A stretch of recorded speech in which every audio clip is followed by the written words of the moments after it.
کہ انسان ساری زندگی دوڑتا رہتا ہے. آپ سارا کچھ کریں، اپنی زندگی کو اعلیٰ سے اعلیٰ طریقے میں گزارنے کی کوشش کریں. آپ اپنے تعلقات بڑھائیں، اپنے رشتہ داروں سے، بہن بھائیوں سے یہ سارے معاملات کریں، اپنی اچھی زندگی گزاریں. لیکن ایک چیز یاد رکھیں، سارا کچھ کریں لیکن وہ جو واپسی کا وقت ہے نا، اس واپسی کے وقت کو بھی ہمیشہ یاد رکھیں. ہم سارا کچھ تو کرتے ہیں لیکن وہ جو واپسی کا وقت ہے نا، جو اللہ کی بارگاہ میں اللہ کے حضور پیش ہونے کا وقت ہے نا، وہ جو آخرت میں اللہ کے حضور پیش ہونا ہے نا، ہم اس کو بھولے ہوئے ہیں. آپ سارا کچھ کریں لیکن اللہ کے حضور پیش ہونا، وہ جو واپسی کا وقت ہے، اس کو بھی یاد رکھیں.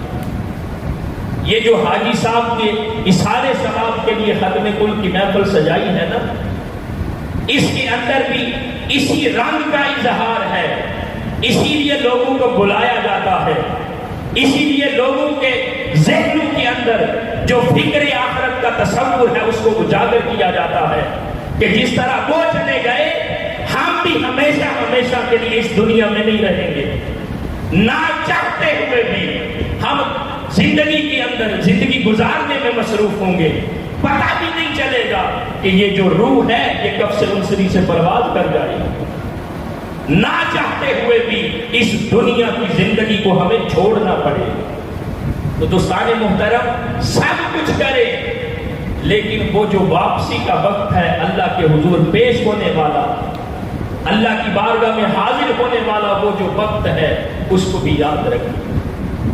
اور جب جس کو کوئی یاد ہوگا نا، دیکھیں نا، وہ جو فکر آخرت ہے نا، انسان کو غفلت سے نکال دیتی ہے.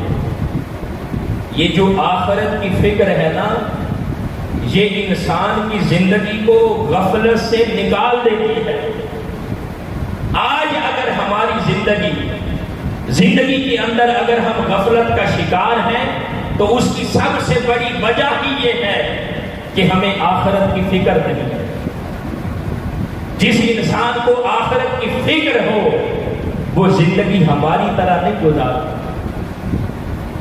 جس انسان کو آخرت کی فکر ہو پھر وہ زندگی کو غفلت کے اندر نہیں گزارتا، بلکہ وہ اس زندگی کو اللہ کی طرف سے سب سے بڑی نعمت سمجھ کر اپنی زندگی کا ایک ایک لمحہ بطور امانت گزارتا ہے، اور ایک لمحے کے لیے بھی اپنے رب کی نافرمانی کر کے اپنی اس زندگی کے اندر وہ خیانت نہیں کرتا، بلکہ وہ ایک ایک لمحے کو اللہ کی طرف سے امانت سمجھ کر.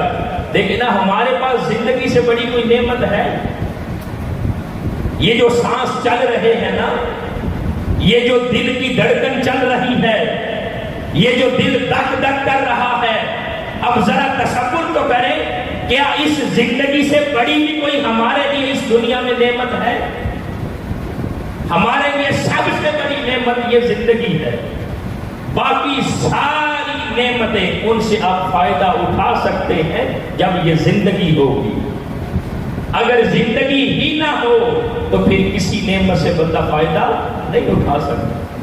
تو جب سب سے بڑی نعمت اللہ نے زندگی عطا کی ہے تو اس زندگی کو ہم اللہ کی طرف سے امانت سمجھ کر اس کے اندر خیانت نہ کریں، یعنی اپنے رب کی، اپنے خالق اور مالک کی نافرمانی نہ کریں.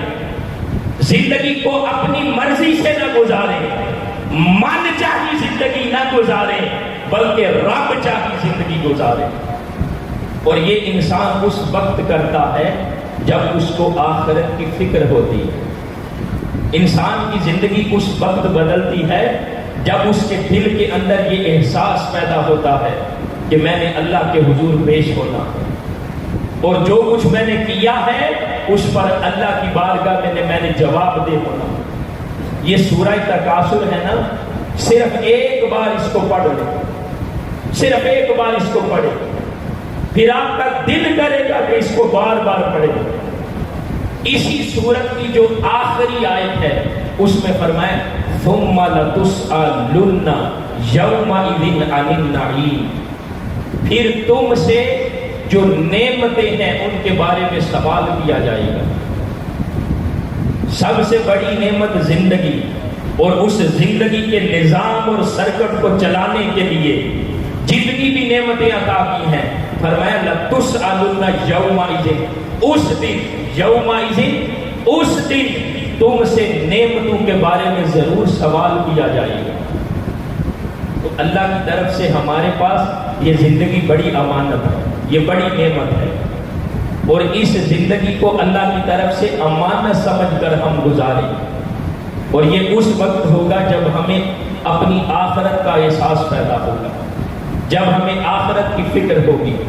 اللہ رب العزت کی بارگاہ میں یہی دعا ہے کہ اللہ تعالیٰ اس خوبصورت اجتماع کے صدقے ہم سب کو آخرت کا احساس اور آخرت کی فکر عطا فرمائے، اور اس آخرت کے فکر اور احساس کی وجہ سے اللہ تعالیٰ ہماری زندگی کے معاملات اور ترجیحات کو تبدیل فرمائے، ان ترجیحات اور معاملات کا تعین کرنے کی توفیق عطا فرمائے جن کی وجہ سے ہم آخرت میں اللہ کی بارگاہ میں سرخرو اور کامیاب ہو جائیں۔ اللہ تعالیٰ کی بارگاہ میں دعا ہے کہ اللہ تعالیٰ اس خوبصورت پروگرام کو حاجی صاحب مرحوم کے درجات کے اندر بلندی کا ذریعہ بنائے، ان کے لیے ذریعہ نجات بنائے۔